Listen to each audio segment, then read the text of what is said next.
लेकिन और एक प्रूफ है मेरे पास आपको दिखाने के लिए, ये साबित करने के लिए कि वो सच में न्यूट्रल नहीं है। Why now? Why question? Because it's यार बहुत सिंप्लीफाइड है, इंडिया पाकिस्तान का मामला है, ये बिकता है। जय हिंद फ्रेंड्स, कल सुबह से ही पाकिस्तान के यूट्यूबर्स चिल्लाए हुए हैं, तिल मिलाए हुए हैं, बौखलाए हुए हैं और इसका कारण है उस बात का सामने आना कि शायद स्टेडियम रेडी ना होने की वजह से इनसे चैंपियंस ट्रॉफी छिन जाएगी और पूरी की पूरी यूएई में शिफ्ट हो जाएगी। इस बात को वो इंडिया का प्रोपेगेंडा बता रहे हैं, इंडियन मीडिया का प्रोपेगेंडा बता रहे हैं, प्रोपेगेंडा बता रहे हैं, लेकिन ये बात कोई प्रोपेगेंडा नहीं बल्कि एक खबर के रूप में आया हुआ सच है। और इस पूरे तामझाम में, इस पूरे मेले में शामिल है आपके फेवरेट न्यूट्रल जर्नलिस्ट भी, और उन्हीं की पोल खुलने के लिए आज मैं ये वीडियो बना रही हूं। Welcome to cricket famous everybody with me Ruchika, जहां मैं आपके सामने लेके आती हूं क्रिकेट रिलेटेड बहुत सारी खबरें और वीडियोस, और हाँ साथ साथ ही मैं पाकिस्तानी यूट्यूबर्स का बैंड भी बजाती हूं।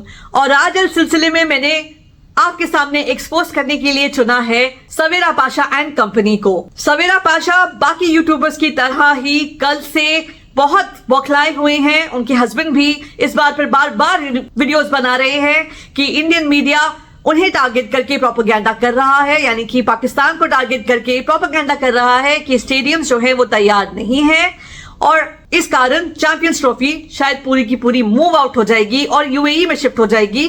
आईसीसी भी इस बात के लिए कंसर्न्ड है। वो इसे एक झूठ, एक प्रोपेगेंडा बता रहे हैं और उस पर सवाल भी खड़े कर रहे हैं। उन्हीं सवालों के जवाब के लिए और उन्हें इसी तरह से एक्सपोज करने के लिए मैं आपके सामने ये वीडियो लेकर आई हूं। ये वीडियो बहुत मजेदार होने वाला है, तो जरूर इसे लास्ट तक देखिएगा। तो पहले मैं आपको बताती हूं कि उन्होंने क्या कहा है इस बात को काउंटर करने के लिए जो स्टेडियम्स की हालत है, जिस तरह से वो जर्जर अवस्था में अभी तक हैं।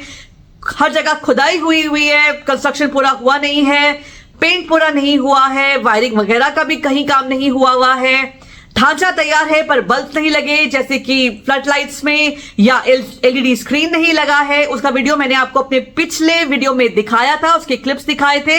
अगर आपने नहीं देखा है तो आप जाकर देख सकते हैं। बल्कि ऐसे बहुत सारे वीडियोस पूरे सोशल मीडिया पर फैले हुए हैं जो आपको दिखा सकते हैं कि स्टेडियम्स किसी भी हालत में तैयार नहीं है। लेकिन इनका कहना है कि काम चल रहा है और टाइम पर हो रहा है और इसी तरह से चैंपियंस ट्रॉफी के टूर्नामेंट का स्टार्ट होने से पहले ये काम हो जाएगा। और इस पर उन्होंने कुछ सवाल उठाए हैं। ये वीडियो देखें और फिर मैं आपको इसके बारे में बताती हूँ। फिर मेरा अगला सवाल बनता है पाकिस्तान वर्सेस इंडिया। ठीक है, Pakistan versus India 2024 T20 world cup in New York कौन सी डेट पे था यार? वो 9 जून को था। टूर्नामेंट 1 जून को स्टार्ट हुआ था। और अगला सवाल करो। ठीक है, 9 जून को था। 1 जून को टूर्नामेंट न्यूयॉर्क में शुरू मतलब हो गया था ना। 1 जून ठीक है, 1 जून को टूर्नामेंट शुरू, मतलब वो डैलस में शुरुआत हुई थी, 3-4 जून तक यहाँ तक मैचेस आए थे, मतलब जून 1 को टूर्नामेंट शुरू हो गया। न्यूयॉर्क का स्टेडियम क्या साल से तैयार था? नहीं, 21 मई 2024 को दिया गया था। पॉइंट तुम्हारा, जिस पॉइंट पे तुम बात तुम्हारी बिल्कुल ठीक है।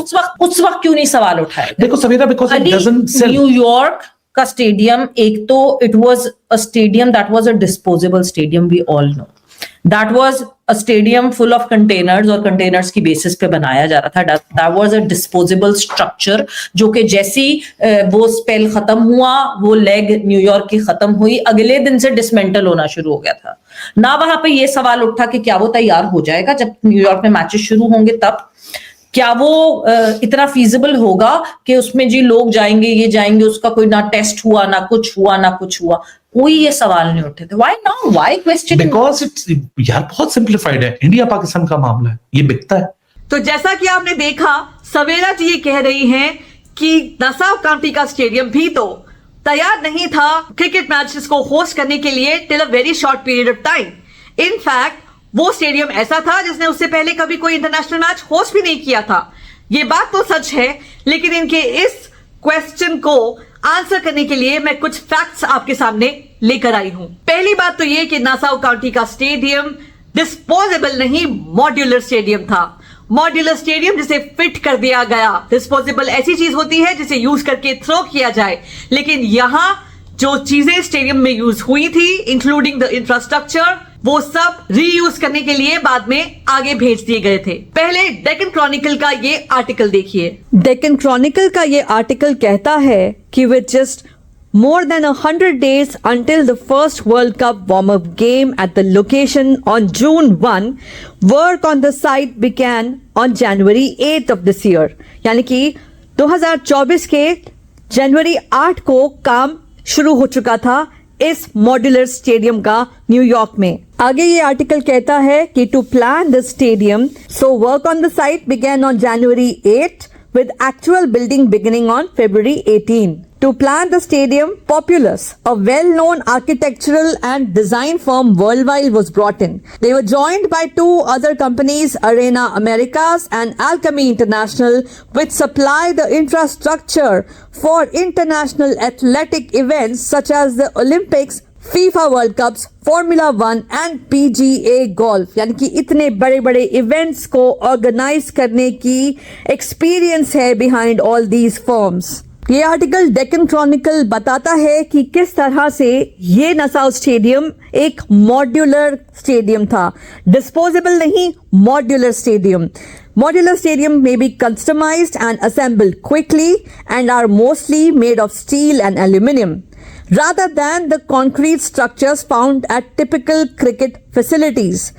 यानी कि जिस तरह से कंक्रीट स्ट्रक्चर्स को क्रिएट करने में टाइम लगता है, उतना टाइम इस स्टील और एल्यूमिनियम के स्ट्रक्चर को कंस्ट्रक्ट करने में डेफिनेटली नहीं लगेगा। ये आर्टिकल उस समय आया था जब टूर्नामेंट शुरू भी नहीं हुआ था। अब मैं आपको विकिपीडिया की तरफ ले जाती हूँ, जहां नसाउ काउंटी क्रिकेट स्टेडियम के पेज पर डिजाइन एंड कंस्ट्रक्शन के अंदर क्या लिखा हुआ है, इस पे आप गौर कीजिए। यहाँ भी कुछ ऐसा ही बताया गया है कि स्टेडियम का अनवील हुआ था जनवरी 17 को और उसी हफ्ते में कंस्ट्रक्शन भी शुरू हो गया था। स्टेडियम के मॉड्यूलर होने का, मॉड्यूलर आर्किटेक्चरल डिजाइन होने का भी बात बताया गया है यहाँ पर, और अरीना इवेंट सर्विसेज को इसका जिम्मा सौंपा गया था, ये भी बताया गया है। आगे बताया गया है कि the stadium's outfield, drainage and pitch construction were overseen by the Land Tech group, a company that has worked on playing surfaces of New York's Citi Field and Yankee Stadium and various NFL stadiums। ये बहुत ही important और बहुत ही बड़े और खास stadiums हैं जहां काफी ज्यादा लोग पहुंचते हैं हर साल बार बार बेसबॉल एक्सेट्रा गेम्स को देखने के लिए। तो जैसा कि आपने देखा, इन दोनों ही फैक्ट से आपको पता चलता है कि जो टीम्स नसाउ काउंटी स्टेडियम को बनाने के लिए रिस्पॉन्सिबल थी, वो एक्सपर्ट टीम्स थी, एक्सपीरियंस टीम्स थी, और उन्हें ऐसे ऐसे काम को अंजाम दिया है जो शायद दुनिया में, एटलीस्ट साउथ ईस्ट एशिया में तो किसी ने कभी नहीं किया। FIFA World Cup, Grand Prix, PGA golf, इन जैसे बड़े बड़े टूर्नामेंट्स को ऑर्गेनाइज करने का जिम्मा इन एजेंसीज, इन फर्म्स के सिर गया हुआ है। उन्हें इन बड़े बड़े इवेंट्स को ऑर्गेनाइज करने का, उनके लिए इंफ्रास्ट्रक्चर वगैरह बनाने का एक्सपीरियंस इनके पास है। क्या पाकिस्तान के लोग या पाकिस्तान के जर्नलिस्ट ये दावा कर सकते हैं कि जो लोग आज की डेट में उन स्टेडियम्स पर काम कर रहे हैं, उनके पास कुछ ऐसा ही एक्सपीरियंस है? आई एम श्योर आप मुझसे अग्री करेंगे कि ऐसा बिल्कुल नहीं है। आप ये बात मुझे कमेंट में भी जरूर बता सकते हैं। दूसरी और सबसे अहम बात, ये स्टेडियम डिस्पोजेबल या मॉड्यूलर होने के बावजूद इवेंट से 15-20 दिन पहले तैयार था, यानी कि मई 15 को वो तैयार था। उसके बाद उस इवेंट से, यानी कि टूर्नामेंट से, वर्ल्ड कप से पहले भी वहां पे वार्म अप मैचेस भी खेले गए हैं और दूसरे मैचेस भी खेले गए हैं। इस स्टेडियम में खिलाड़ियों और जनता की सेफ्टी का पूरा ध्यान दिया गया था और कहीं कोई कमी डेफिनेटली नहीं थी। मगर इसके बावजूद आईसीसी को, बल्कि पूरे T20 वर्ल्ड कप के बंदोबस्त के लिए, इंतजाम के लिए बहुत सारा फ्लैक रिसीव करना पड़ा था, क्योंकि इंफ्रास्ट्रक्चर की कमियां जहां भी थी उन्हें नोट किया गया था और उनके बारे में आईसीसी से कंप्लेन की गई थी। इसीलिए आईसीसी उसके नेक्स्ट बड़े इवेंट यानी कि चैंपियंस ट्रॉफी के लिए ज्यादा केयरफुल है। वो चाहते हैं कि जो गलतियां उनसे वर्ल्ड कप के दौरान हुई, T20 वर्ल्ड कप के दौरान हुई, वो दोहराई ना जाए। इसीलिए वो ज्यादा पर्टिकुलर हैं to ensure that all the work is done carefully. लेकिन ये पर्टिकुलरनेस जो है वो पीसीबी की तरफ से तो मुझे कहीं नजर नहीं आ रही, क्योंकि वो जिस ढीले अंदाज में इवन मोहसिन नकवी अपनी प्रेस कॉन्फ्रेंस में बस डेट को बढ़ाए जा रहे हैं और आगे पीछे ऐसा बोलकर एक टेंटेटिव डेट दे रहे हैं तैयारी की।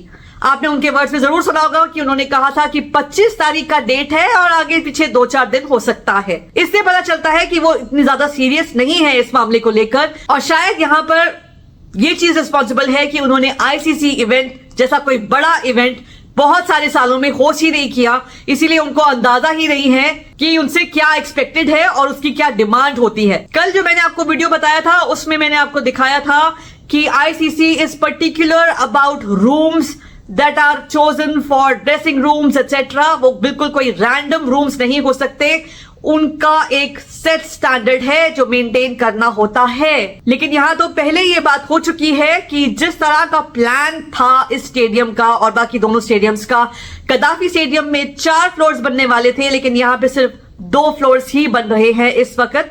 बाकी के प्लान को after the tournament, after PSL पूरा किए जाने की बात चल रही है। यानी कि सच में तो स्टेडियम बिहाइंड टाइम ही है। लेकिन मजे की बात तो यह है कि इसे कंपेयर किया जा रहा है बाय हमारी Savera madam to Nassau County stadium, जो कि काफी कम अरसे में बन गया था और उसकी हालत बिल्कुल ऐसी तो नहीं थी जैसे आज की डेट में गद्दाफी स्टेडियम की है।